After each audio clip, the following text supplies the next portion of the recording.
반가. 안녕하세요. 박용덕입니다. 2019년 30회 감정평가사 기출문제 풀어보도록 하겠습니다.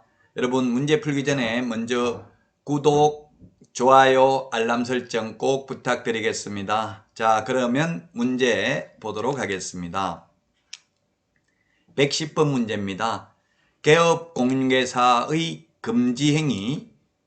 금지행위에 해당하지 않는 것은 했는데, 금지행위는 우리 법제 33조에 금지행위를 규정하고 있죠. 금지행위 올해 추가된 게 많이 있습니다. 중개대상물 매매를 업으로 하는 경우, 그 다음에 무등록 중개업자와 협력하는 행위, 그 다음에 중개보수를 초과해서 받는 행위, 거짓된 은행, 그 밖에 의뢰인의 판단을 그르치게 하는 행위, 그 다음에 분양 관련 증서, 매매를 업으로 하거나 중개하는 행위, 그 다음에 의뢰인과 직접거래, 의뢰인 쌍방대리, 투기조장, 그 다음에 시세에 부당한 영향을 미칠 목적으로 거짓으로 계약이 성립되는 것처럼 꾸미는 경우, 그 다음에 단체 구성은 이외의 자와 공동중개를 제한하는 행위, 그 다음에 누구든지 시세에 부당한 영향을 미칠 목적으로 개업공개사 등의 업무를 방해하는 행위가 법제 33조 금지 행위입니다. 자, 그래서 1번이 정답이네요. 경매 부동산의 권리분석 및 취득알선, 이거는 금지 행위가 아니라 법인이 겸업할 수 있는 업무입니다. 법제 14조에 보면 법인의 겸업 제한이 있죠. 그래서 법인이 겸업할 수 있는 업무입니다. 다만 이 경매 부동산에 대한 권리분석이나 취득알선만 하려면은 매수신청대리인 등록을 할 필요는 없지만, 경매 부동산에 대한 매수신청대리, 입찰대리 하려면 지방법원장에게 매수신청대리인 등록을 하고 그 지도 감독을 받아야 됩니다. 이 매수신청대리하고 받는 보수는 매수신청대리 보수요율표의 적용을 받죠. 압류부동산 공매 입찰대리 하는 경우에도 매수신청대리인 등록을 할 필요는 없습니다. 자, 그래서 1번은 금지행위가 아니라 법인이 겸업할 수 있습니다. 물론 개인인 개업공개사도 겸업할 수 있고요. 법 7638호 부칙 제6조 2항의 규정에 의해서 등록을 하는 것으로 본 개업공개사, 옛날에 소위 중개인이라고 하던 분들은 경공매, 매수신청대리나 입찰대리 할 수 없습니다. 자, 그래서 1번이 정답이고요. 그 다음에 중개대상물 매매를 업으로 하는 것은 금지합니다. 중개대상물 매매를 업으로 하는 것은 금지하지만 중개대상물이 아닌 건축자재 매매를 업으로 해도 금지행위 아닙니다. 시험에 건축자재 매매를 업으로 하는 것 금지행위다. X로 출제됐습니다. 중개대상물 매매를 업으로 하는 것은 금지행위입니다. 개업공개사는 매매를 업으로 하면 안 되고 중개를 업으로 해야 되죠. 자, 그 다음에 3번 중개 의뢰인하고 직접거래, 중개 의뢰인과 개업공개사가 직접거래, 쌍방대리는 금지행위입니다. 쌍방대리는 금지행위인데 일방대리는 금지행위 아니죠. 그리고 직접거래도 다른 개업공개사의 중개를 통해서 거래하는 것은 직접거래에 해당되지 않습니다. 의뢰인 본인뿐만 아니라 의뢰인으로부터 대리권을 수여받은 대리인이나 업무를 위임받은 수임인하고 직접 거래하는 것도 금지됩니다. 그 다음에 4번 당해 중개사항물의 거래상 중요상에 관하여 거짓된 은행, 그 밖에 방법으로 중개 의뢰인의 판단을 그르치게 하는 행위 하면 안 됩니다. 어떤 것이 거짓된 은행인지 판단을 그르치게 하는 행위인지는 사회통념상 판단해야 됩니다. 의뢰인이 진실을 알았더라면 계약 체결하지 않았을 것으로 생각되는 행위는 하면 안 되겠습니다. 금지행위 맞고요. 5번 중개사무소 개설 등록을 하지 아니하고 중개업을 영위하는 자, 이게 우리는 흔히 이런 사람을 무등록 중개업자, 무등록 개업공개사 이렇게 부르죠. 사실을 알면서 하면 금지행위입니다. 모르고 하면 금지행위 아닙니다. 이런 무등록 중개업자를 통해서 중개를 의뢰받는 행위도 금지 행위가 되겠습니다. 개업공개사 등의 금지 행위는 법제 33조에서 규정하고 있습니다.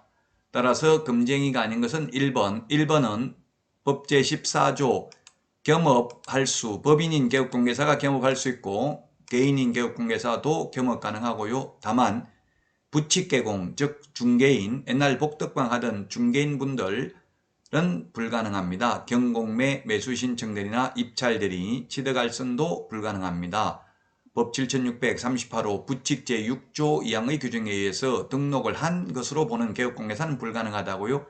그 외에 공인중개사인 개업공개사나 법인인 개업공개사는 경매부동산에 대한 권리분석, 취득알선 할 수 있고요. 매수신청대리, 입찰대리도 가능합니다. 자, 그래서 정답 1번이고요. 다음 문제 보겠습니다. 117번입니다. 중개계약입니다. 중개계약이라는 것은 의뢰인과 개업공개사 간에 맺는 계약이 중개계약입니다. 우리 집 팔아주세요. 예, 팔아드리겠습니다. 이렇게 맺는 계약이 중개계약입니다. 옳은 것인데 1번 순가중개계약은 중개의뢰인이 다수의 개업공개사에게 의뢰하는 계약의 형태를 말한다.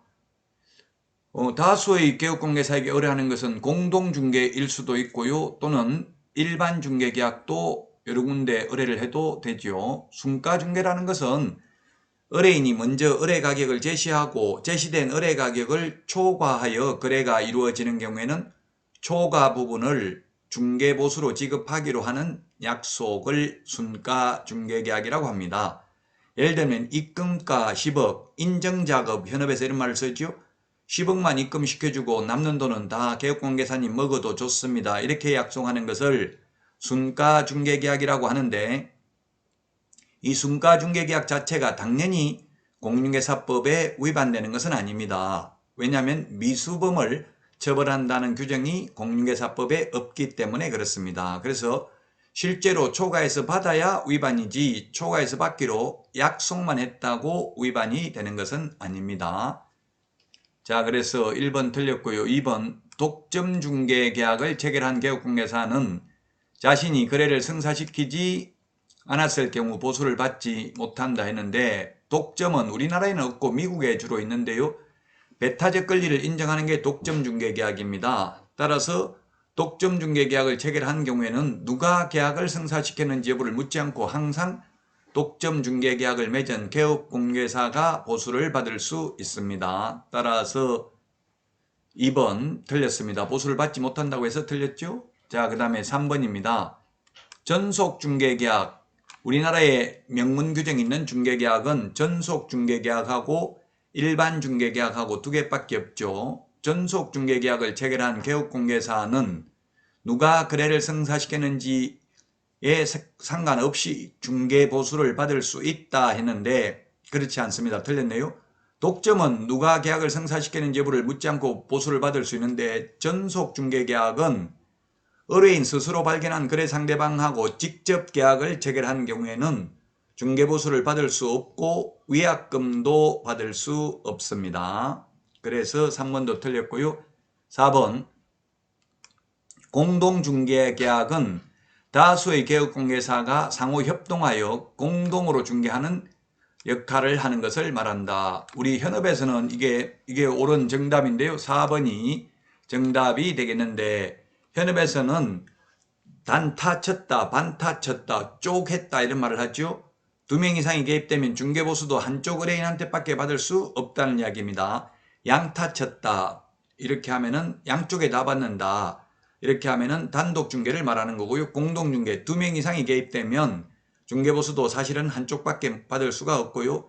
이 공동 중개가 조직화, 능률화에 이상적이고 인터넷 시대에 적합한 중개계약이 되겠습니다.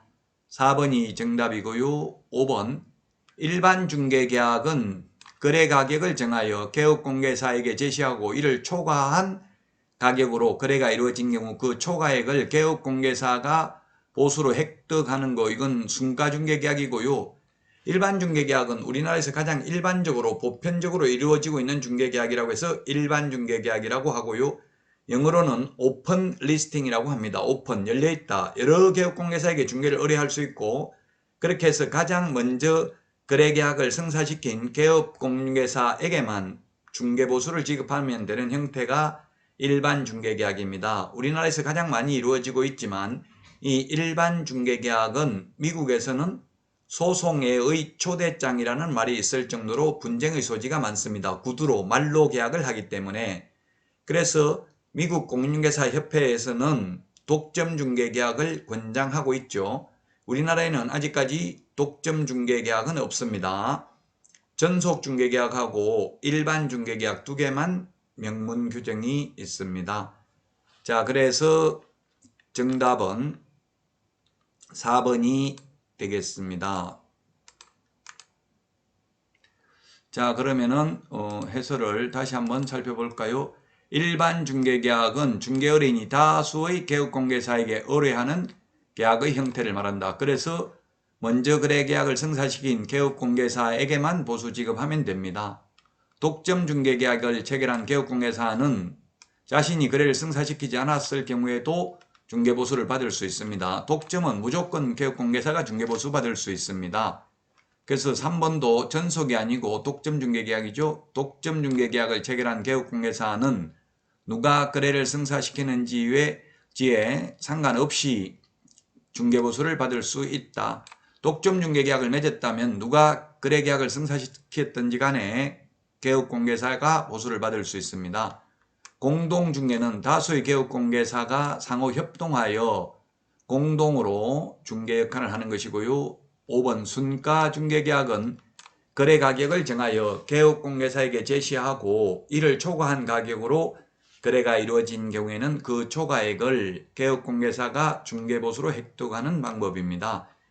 옛날에는 시험에 자주 출제되기는 했지만 최근 들어서는 자주 출제되지는 않습니다. 이런 문제가. 왜냐하면 우리나라에 직접적인 명문 규정이 있는 것은 전속 중개계약하고 일반 중개계약 두 개만 있을 뿐입니다. 그래서 논란의 여지가 있기 때문에 해석상의 문제니까 시험에는 거의 출제되지는 않고 있습니다. 여러분들 많은 도움 되셨나요? 도움 되셨다면 구독, 좋아요, 알람 설정 꼭 부탁드리겠습니다. 그러면 다음 시간에 다시 찾아뵙도록 하겠습니다. 여러분 안녕히 계십시오. 안녕.